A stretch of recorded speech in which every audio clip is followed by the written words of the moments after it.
Ja, wir sind da beim Jägerstammtisch. Heute ist die Weihnachtsfeier. Aber es gibt gleichzeitig eine Übergabe. Es habt ihr brav gesammelt. Um was geht es da eigentlich? Danke. Wir haben gesammelt für MOMO. Das ist ein mobiles Kinderhospiz, die sich da um die Kinder kümmern. Und haben gesagt, wir machen eine Hubertusfeier. Und im Rahmen dieser Hubertusfeier haben wir Sponsoren gesucht, die uns da auch tatkräftig unterstützt haben. Und dieser Scheck wird heute übergeben. Das ist eine gute Sache zu einer Jahreszeit, wo man sowieso eher das Karitative im Vordergrund steht und das Gemeinschaftliche. Richtig, ja genau. Also die Jahreszeit passt sehr gut. Auch die Hubertusfeier hat sehr gut gepasst, war eine tolle Veranstaltung, die Leute waren begeistert und wird wiederholt auf alle Fälle. Und heute ist wie jedes Monat der Jägerstammtisch in Wiesenberg, da im Vereinshaus. Und im Rahmen dieses Stammtisches wird dann der Scheck übergeben werden. Für die, die es nicht wissen, was ist eine Hubertusfeier? Eine Hubertusfeier bzw. eine Hubertusandacht ist in Jägerkreisen eine Andacht, die mit der Kirche gemeinsam gemacht wird, wo man dem heiligen Hubertus, der ja der Schutzpatron der Jäger ist, dankt für seine Wacht, dass er auf einen schaut und das jagdliche Jahr gut gestaltet und auch seine Hand über uns hält, dass nichts passiert. Und dafür danken wir im Rahmen dieser Feier. Wir haben das dann gleich kombiniert mit einer Jagdhundesegnung und einer Greifvogelsegnung. Also wir haben auch die Falkner nicht außer Acht gelassen, die das sehr gerne angenommen haben. Es waren auch einige Falkner mit ihren Adlern und Habichten da. Es waren einige Hundeführer da, die Hunde segnen haben lassen. Unter anderem ich auch, meinen Hund. Und ja, das ist ein Brauchtum, das einfach dazugehört. Dann sage ich schon Danke, oder wie heißt das? Weidmannsheil? Weidmannsheil, genau.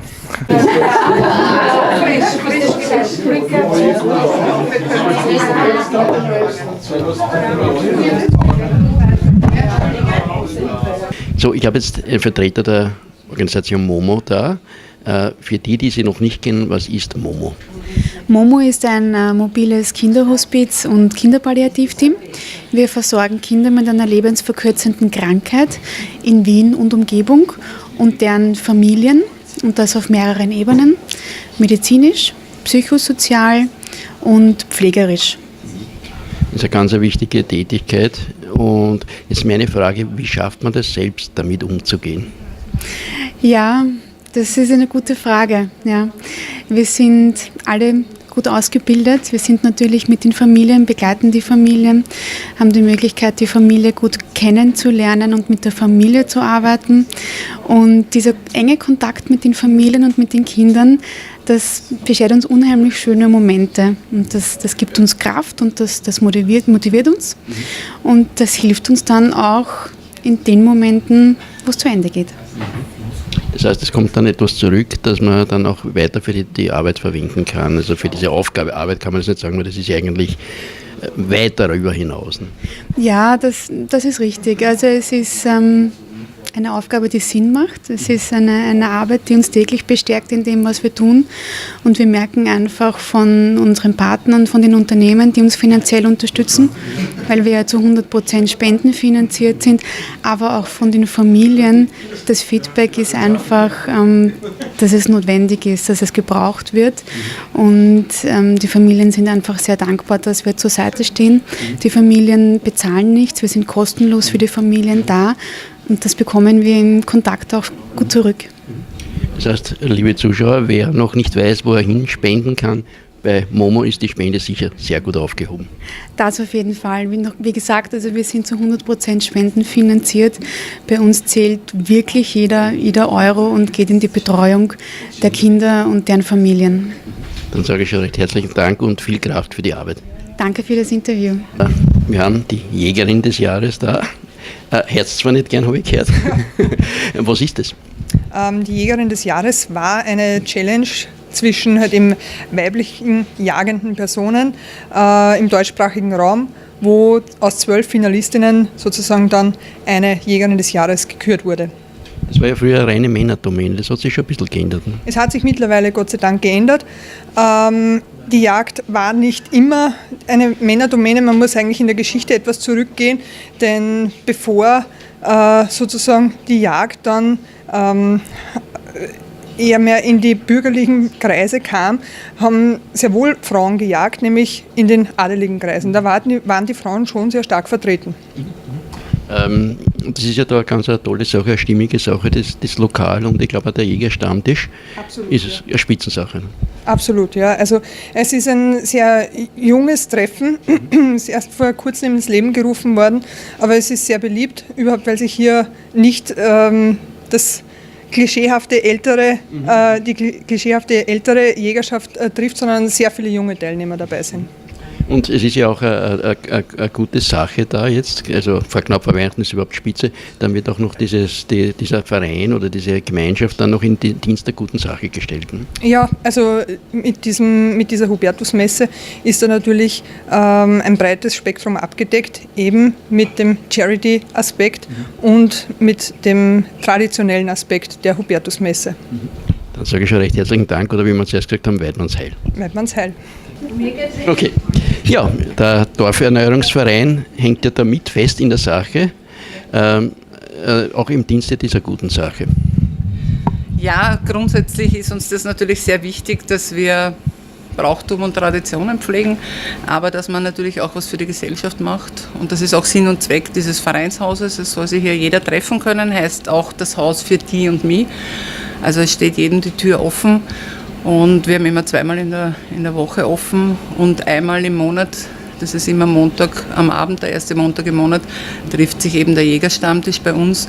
Wir sind eine Gruppe seit August, glaube ich, war der erste Jägerstammtisch. Und ja, es wird gut angenommen und es ist so ein Austausch zwischen Jung und Alt und ich finde das sehr, sehr wichtig, obwohl ich jetzt selber keine Jägerin bin, aber auch die Jagd ist Brauchtum und Tradition und auch das gehört gepflegt. Und dann noch natürlich auch die Charity-Seite ist ja auch voll abgedeckt, jetzt vor Weihnachten noch. Ne? Ja, das hat jetzt nicht zwingend was mit Weihnachten zu tun, aber es hat sich natürlich jetzt gut ergeben, weil die Messe ja im November war. Und ich bin seit vielen, vielen Jahren charity-mäßig unterwegs.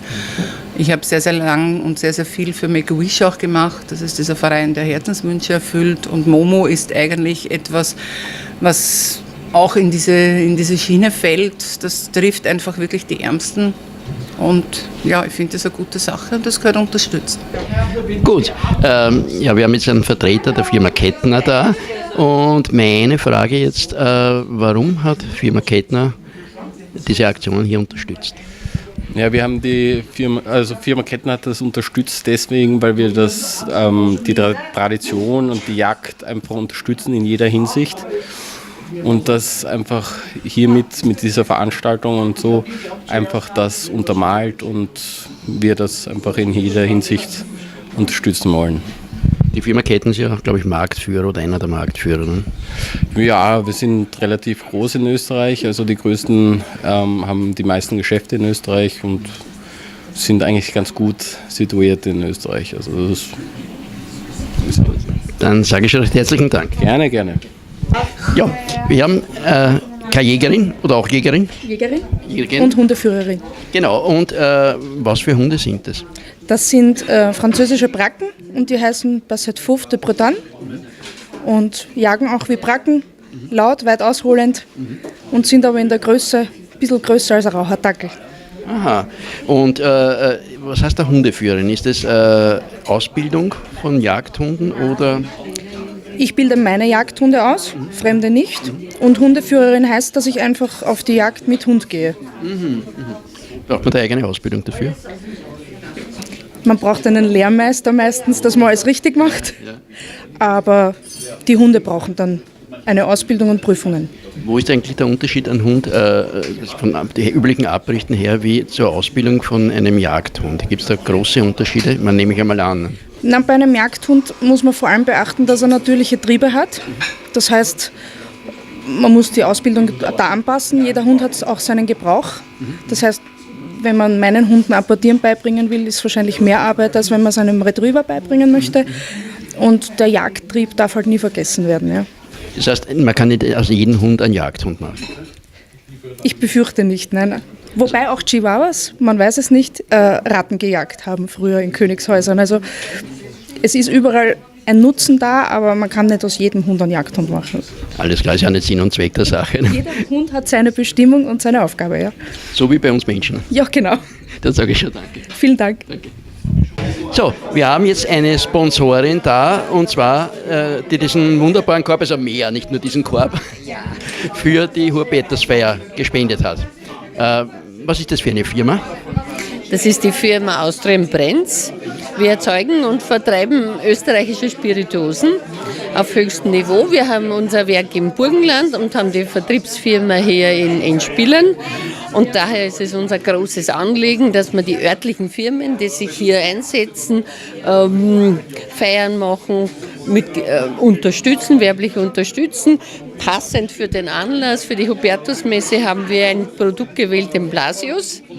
Ein Kräuterlikör wird gerne getrunken und ich glaube, er ist auch damals bei der Feier sehr gut angekommen. Ich glaube, sowas gehört auch einfach zu einer Jagdfeier oder alles, was mit Jagd zu tun hat, passt das wirklich wunderbar, so ein Kräuterschnaps. Ne?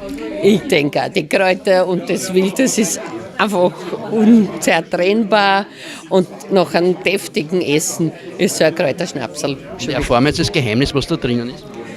Ein Geheimnis ist deswegen ein Geheimnis, weil es ein Geheimnis ist. Ich habe mir gedacht, aber am Papieren wird man es ja notieren. Ja.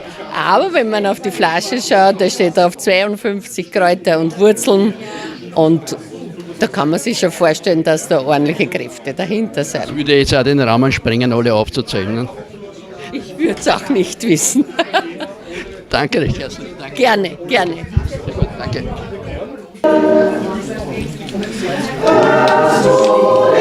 Thank you.